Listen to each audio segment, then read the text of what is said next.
নমস্কার বন্ধুরা, আমি বাস্কেব্রো ইউটিউব চ্যানেলের পক্ষ থেকে সবাইকে স্বাগত জানাচ্ছি। আজকে আমি ছোট্ট একটি ভিডিওর মাধ্যমে তোমাদের দেখানোর চেষ্টা করব যে তোমার জিমেলটি কতগুলো ফোনে লগ ইন করা রয়েছে এবং তোমার এই ফোন থেকে কিভাবে সেই ফোনের জিমেলটি লগ আউট করবে সেই প্রসেসটাই আজকে আমি দেখাবো। চলুন তাহলে আমরা প্রথমে চলে যাব জিমেলের মধ্যে। জিমেলে যাওয়ার পর থ্রি ডট লাইনে আমরা ক্লিক করব। তারপর আমরা নিচে সেটিংয়ের মধ্যে চলে যাব। সেটিংয়ে যাওয়ার পর এখানে আমাদের জিমেল শো করবে, সেই জিমেলে চলে যাব।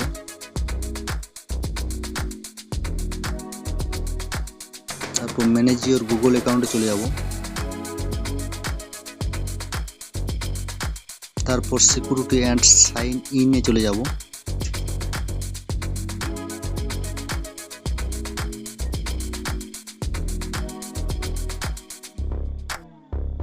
এখানে ইউর ডিভাইস বলে লেখা চলে আসবে। এখানে ওই জিমেলে যতগুলো ডিভাইস লগ ইন করা হয়েছে এখানে সবগুলো এখানে শো করবে। এগুলোর মধ্যে যেটা তোমার ডিভাইস না সেটা সাইডে এই অ্যারো সাইনে ক্লিক করবে।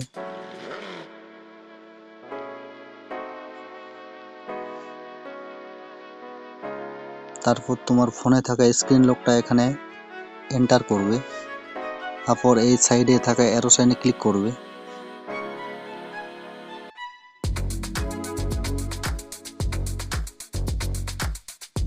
এখানে সাইন আউট বলে লেখা চলে আসবে, সাইন আউটে ক্লিক করবে। আবারও সাইন আউট করলেই সেই ফোন থেকে তোমার জিমেল পুরোপুরিভাবে লগ আউট হয়ে যাবে।